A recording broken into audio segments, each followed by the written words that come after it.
ناظرین، اللہ تعالیٰ نے انسانوں کو اور جانوروں کو جوڑی میں عطا کیا، جیسے نر اور مادہ انسانوں میں مرد اور عورت بنائے تاکہ وہ دونوں ایک دوسرے کو جائز طریقے سے خوشی دے سکیں۔ لوط علیہ السلام ابراہیم علیہ السلام کے زمانے کے نبی ہیں اور آپ حضرت ابراہیم علیہ السلام کے بھتیجے ہیں۔ ناظرین، آج ہم آپ کو قوم لوط کے بارے میں بتائیں گے۔ قوم لوط میں ایک وقت ایسی برائی پائی جاتی تھی جو ان سے پہلے دنیا کے کسی ملک میں کسی قوم میں نہیں پائی گئی۔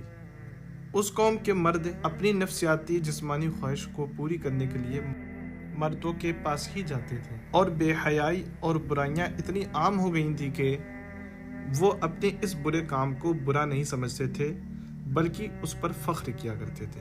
ناظرین، روایتوں میں آتا ہے کہ اس بے حیائی کے کام کی شروعات شیطان نے کی تھی۔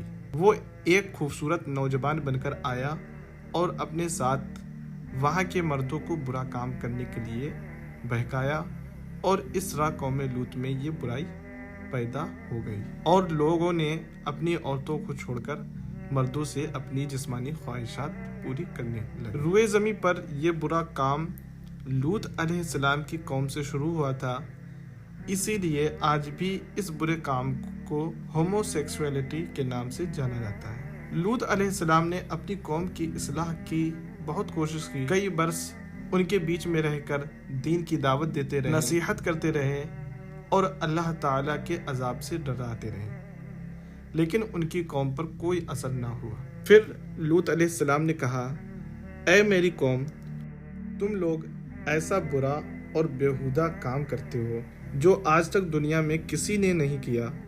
یہ بہت بڑا گناہ کا کام ہے۔ تم اپنی عورتوں کو چھوڑ کر مردوں کے پاس جاتے ہو۔ اگر تم اپنے اس برے کام سے باز نہ آئے تو مجھے ڈر ہے کہ ایک دن تمہیں اللہ تعالیٰ کا عذاب آ گھیرے گا۔ میں تم سے اپنے اجر دعوت حق دینے کی کوئی قیمت نہیں مانگتا، میرا اجر تو میرے رب کے پاس ہے۔ اس پر ان کی قوم کے جو دولت مند بگڑیل امیر سردار تھے، انہوں نے کہا، ہمیں نصیحت مت کرو، بڑے پاک صاف بنتے ہو، اگر تم نے نصیحت دینا بند نہیں کیا تو ہم تمہیں شہر سے باہر نکالیں گے۔ لوط علیہ السلام کی نصیحتوں کا جب ان کی قوم پر اثر نہ ہوا سوائے تھوڑے سے لوگوں کے جو ایمان لائے، تو لوط علیہ السلام نے اللہ تعالیٰ کی بارگاہ میں دعا کی، اے میرے رب، میں نے اپنی قوم میں دن رات تبلیغ کی اور ان کو تیرے عذاب سے ڈرایا، لیکن وہ اپنے کفر میں اتنا آگے بڑھ گئے ہیں کہ اے میرے رب، اب یہ ایمان نہیں لانے والے، اب ان کا فیصلہ تو ہی کر۔ اللہ تعالیٰ نے قوم لوط کو عذاب دینے کے لیے فرشتوں کو بھیجا۔ فرشتے جب نازل ہوئے تو حضرت ابراہیم علیہ السلام کے پاس آ پہنچے۔ پھر فرشتے شام ہونے سے پہلے لوط علیہ السلام کے پاس دو خوبصورت نوجوانوں کی شکل میں حضرت لوط علیہ السلام کے مہمان بن کر آئے۔ لوط علیہ السلام کو اپنی قوم کے لوگوں کی خبر کا پتہ تھا، اسی لیے جب اپنے پاس خوبصورت مہمانوں کو دیکھا تو غمگین ہو گئے اور دل ہی دل میں گھبرانے لگے اور کہنے لگے، آج کا دن بڑی مصیبت کا دن ہے۔ انہیں ان کی فکر لاحق ہوئی کہ کہیں ان کی قوم کے لوگ ان کے مہمانوں کے ساتھ کوئی برا کام نہ کریں، اسی لیے وہ جلدی سے اپنے مہمانوں کو اپنے گھر کے اندر لے گئے۔ لیکن ان کی بیوی نے اپنی قوم کے میرزادوں، سرداروں اور بدکاروں کو حضرت لوط علیہ السلام کے گھر آئے ہوئے دو خوبصورت نوجوانوں کے بارے میں بتا دیا۔ قوم کے بدکار لوگ لوط علیہ السلام کے گھر آ پہنچے اور لوط علیہ السلام سے کہا، ان لڑکوں کو ہمارے حوالے کر دو۔ لوط علیہ السلام نے کہا، یہ میرے مہمان ہیں، میں ان کو ہرگز تم لوگوں کے حوالے نہیں کروں گا۔ تمہیں اللہ تعالیٰ کا واسطہ ہے، میرے مہمانوں کے سامنے مجھے ذلیل و رسوا نہ کرو۔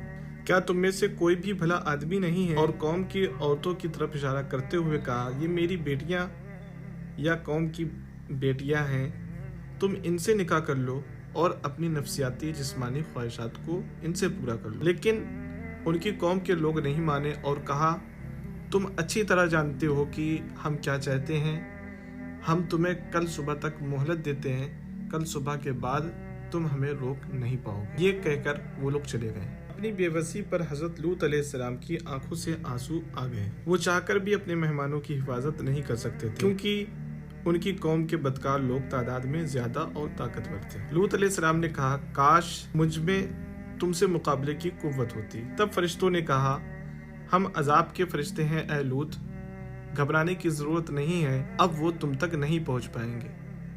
اللہ تعالیٰ نے ہمیں آپ کی قوم کو عذاب دینے کے لیے بھیجا۔ آپ اور آپ کے ساتھ جو لوگ بھی ایمان لائے صبح صادق سے پہلے اس بستی کو چھوڑ کر دور چلے جائیں اور خبردار کوئی پیچھے مڑ کر نہ دیکھے، اب گناہ گاروں میں سے کوئی نہیں بچنے والا۔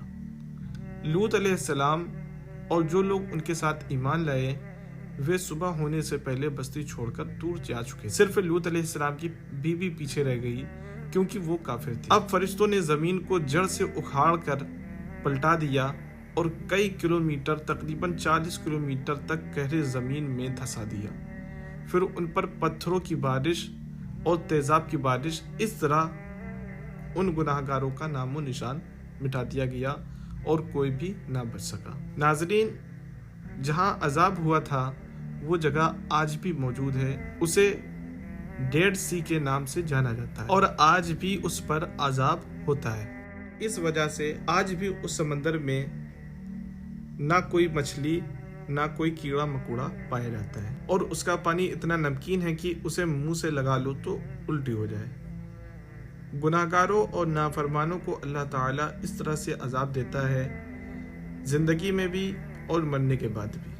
لیکن افسوس کی بات ہے کہ انسان ایسی بات سے کوئی سبق نہیں لیتا۔ آج کچھ ماڈرن قسم کے لوگ اور یہود و نصارہ اس برے کام کو برا نہیں جانتے اور ایسے برے کام کرنے والوں کو قانون سزا دے رہے ہیں۔ ناظرین، امید کرتا ہوں آپ کو آج کا ہمارا ویڈیو ضرور پسند آیا ہوگا۔